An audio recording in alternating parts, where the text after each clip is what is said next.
Dun dun dun dun dun. Dun. Predators. Woof. That's quick. Jump right into it. Let's go. I'm Nick. I'm Dan. We're going to talk about undersharers. People who keep their privacy, keep you at a pole's length. Won't let you in. Spear, yeah. Keep you off their back. Shields up. The Spartans with the wall of shields. Ooh, a phalanx. I had a girlfriend once. And oh, geez. We're getting here already. Oh, my goodness. Just once. And she didn't tell me anything about what she was doing. Or it always seemed like I wanted to know more. And I feel like I was always on that side when I was younger. That there are a giant group of women that just won't let you in.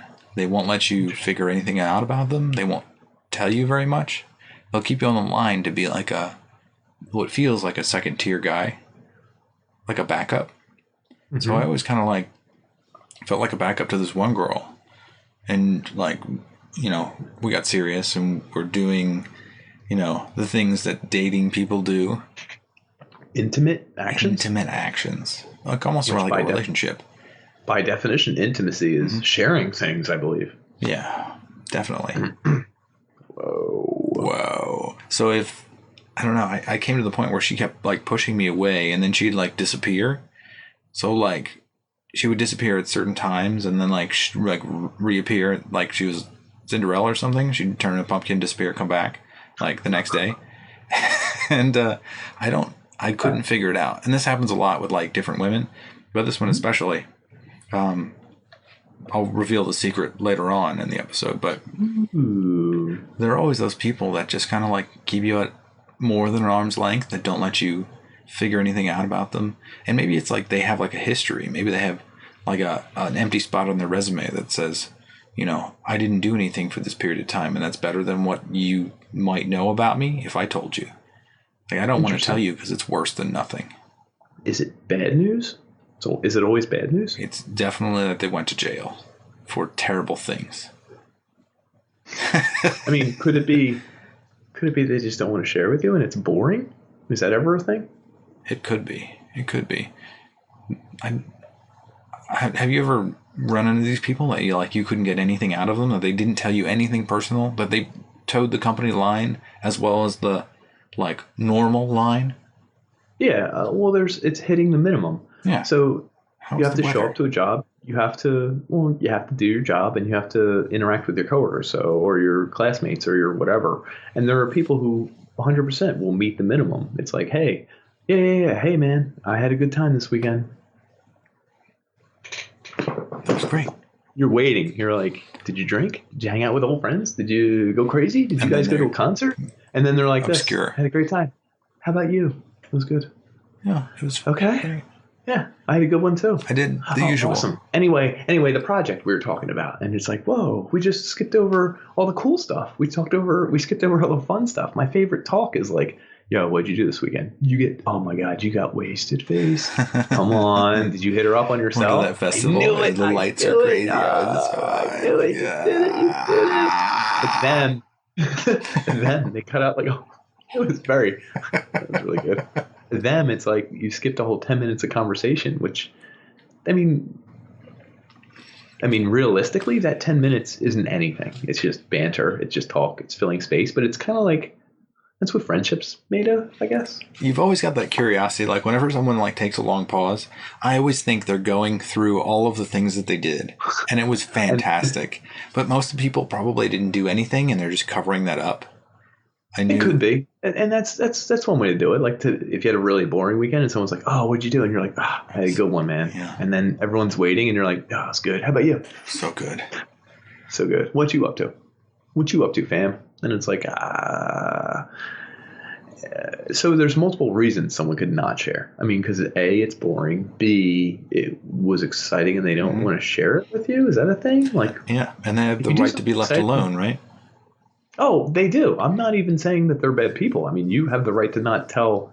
How about this? This is going to cook your noodle. So we just talked in an episode once about oversharers, or people who are newsy or nosy, whatever word you use at home. Yeah.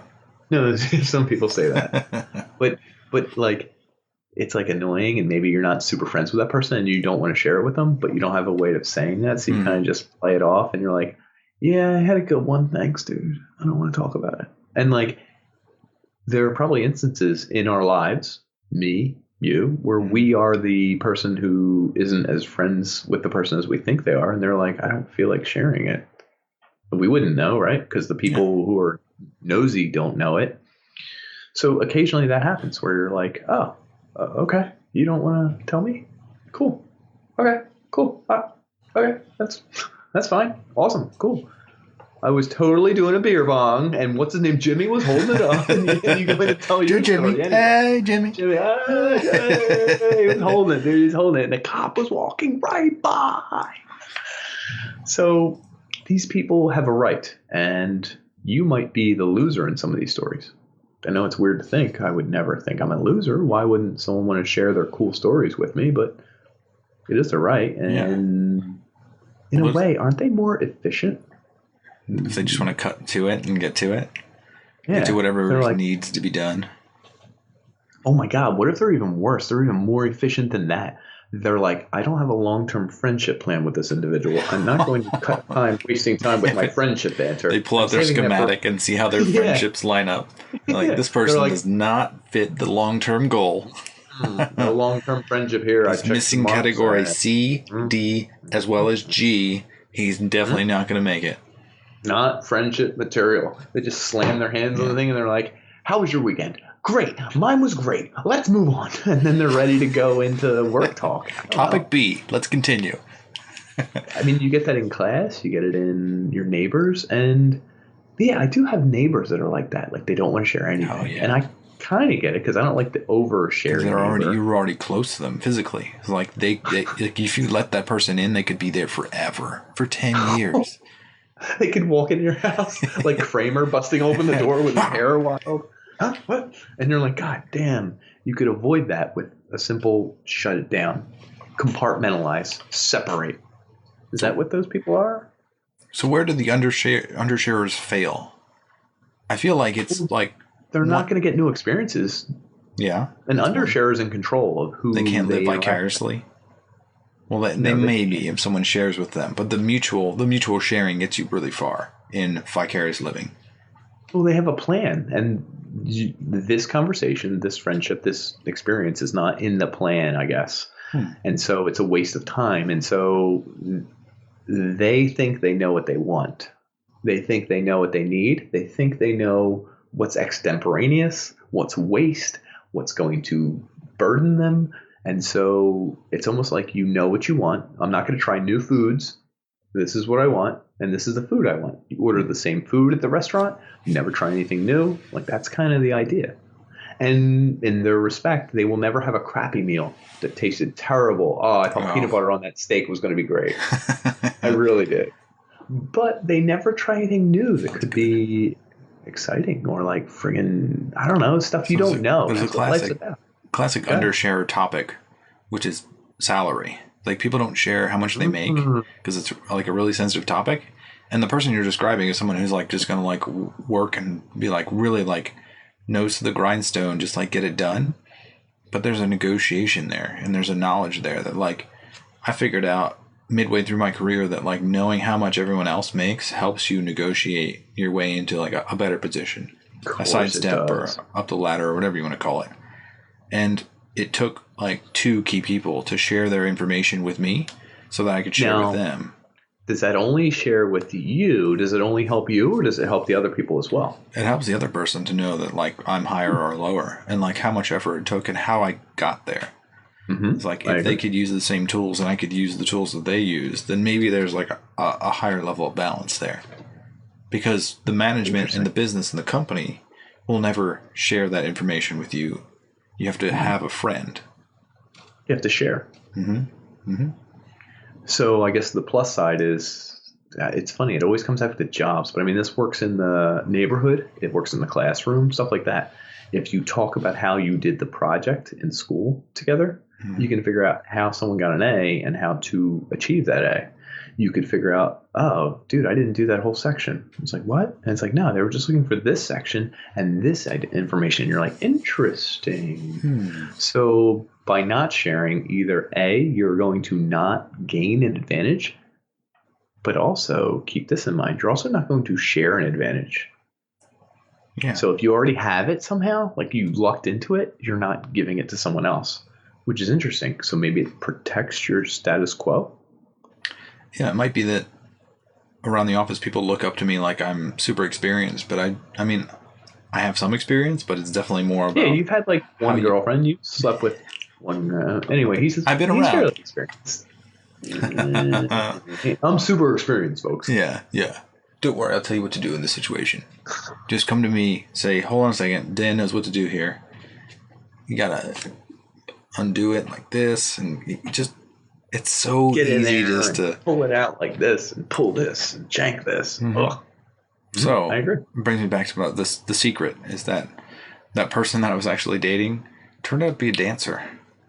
She was disappearing at night to go dance. What? Like what? Like ballet or? It's an erotic dancer. Audible gasp. Of that caption, audible gasp. That better be it. You can include that down there. Actually, it will be double audible gasps.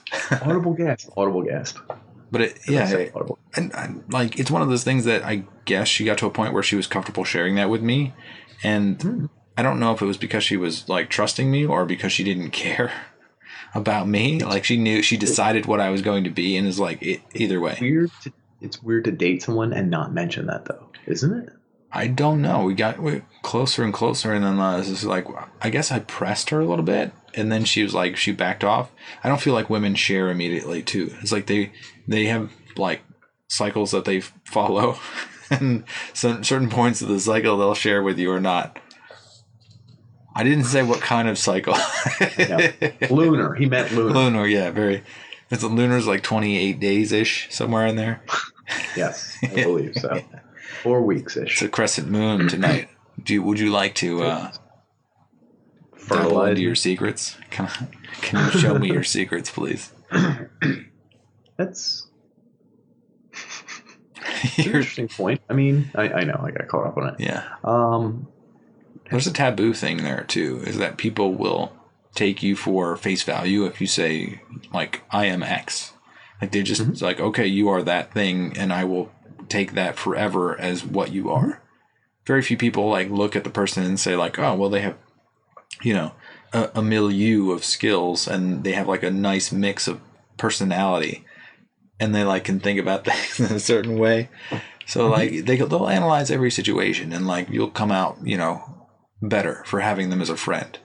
Other people don't seem to make those decisions. They'll just like be like yes or no. Very binary people.